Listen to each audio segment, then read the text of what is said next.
I'm shocked, Jason Ackermanis, Con, you're going to have a question. You haven't said that quiet for about 10 years, mate. You got something for us? Yeah, a couple of things. Technically, it's such a fast course. How do you go when you come out of turn 2, you come into turn 3? It's such a, I know we've done a number of track days there. It's probably one of the most scary corners coming into. I'm still trying to work out how do you get around turn 4 and just take over a couple of blokes. Is that the best place on this track to pass? I'd say so. I mean, turn 3, because we're not using all the track there coming out of it, because you've got to get back over to the left side for turn 4.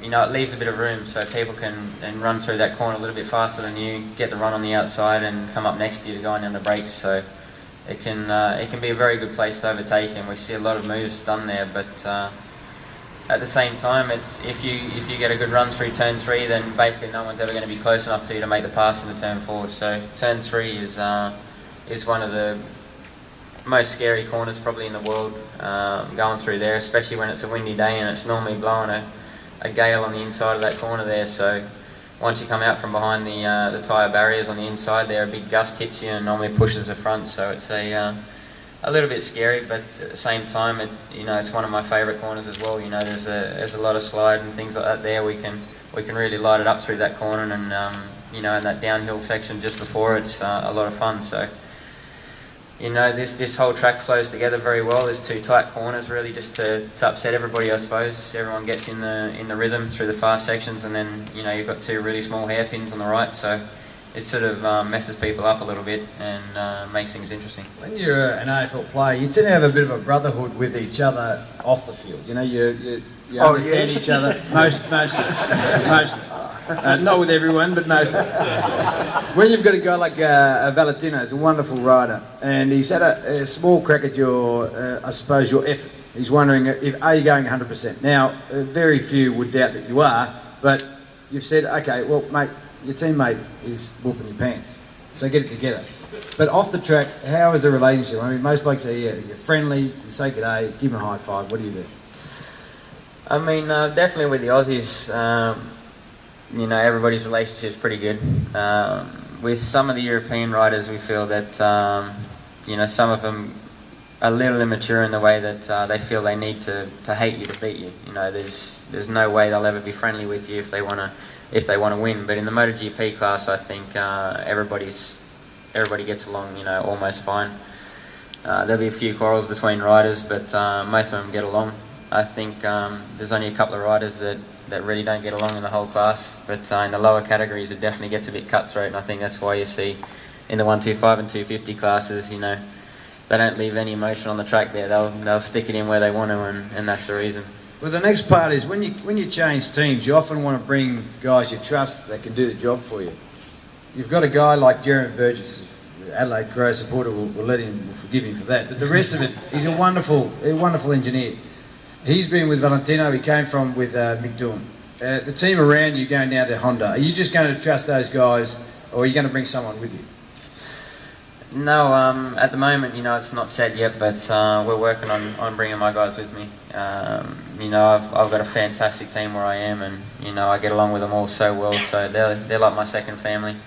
Turn up in the morning in the box, and it's just like being at home. So it definitely is important in some ways to have the right people around you, but at the same time, it's not going to be the key factor to getting your results. I think having a fantastic crew chief on your side is definitely very, very important. But like I said, it's not the last step. You still got to go out on the track and do the job. So.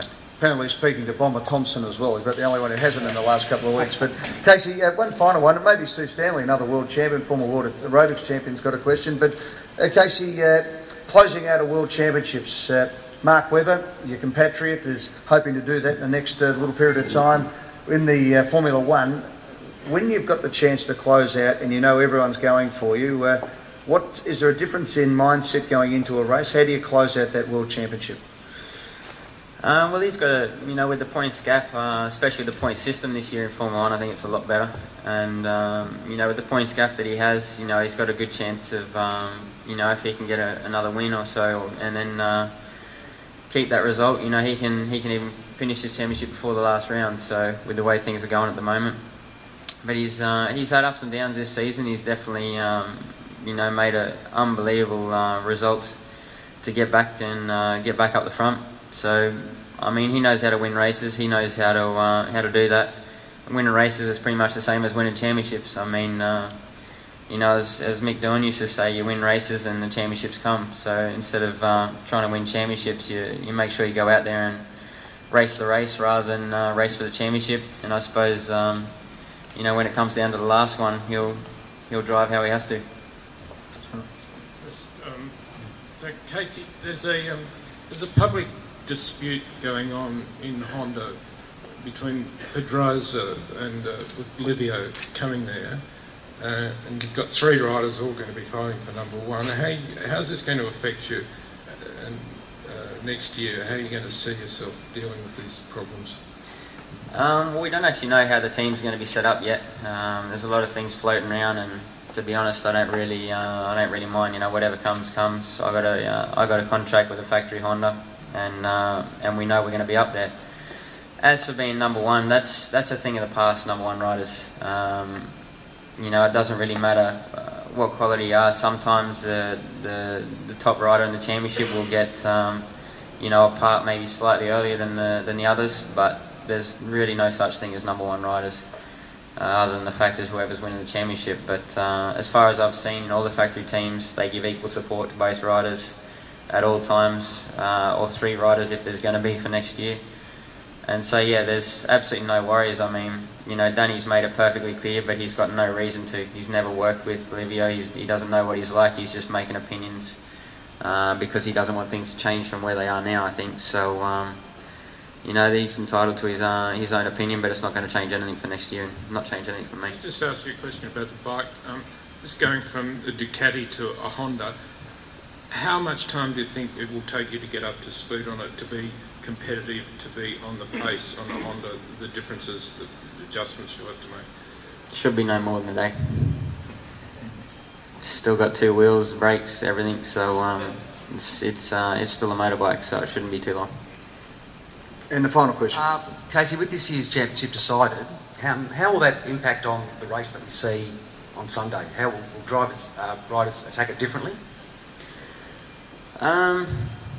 I don't believe so. I mean, everybody goes into the weekend with the same mentality. There's no plans. There's no anything like that. You never know what's going to be thrown your way, so you deal with what comes at you.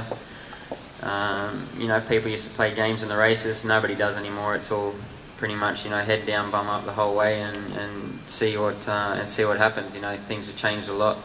The riders are a lot more precise, and nobody really makes a lot of mistakes anymore. So now if you make a mistake and lose a couple of seconds, it's pretty much race over. In the past, you'd be able to pull that back in a couple more laps if you put your head down. So there's no real game plans. There's no one's going to change their way of thinking, no matter what's really thrown at them. We just go out there, try and get the best setup we can for the race, and get a good start, get away, and see how it goes.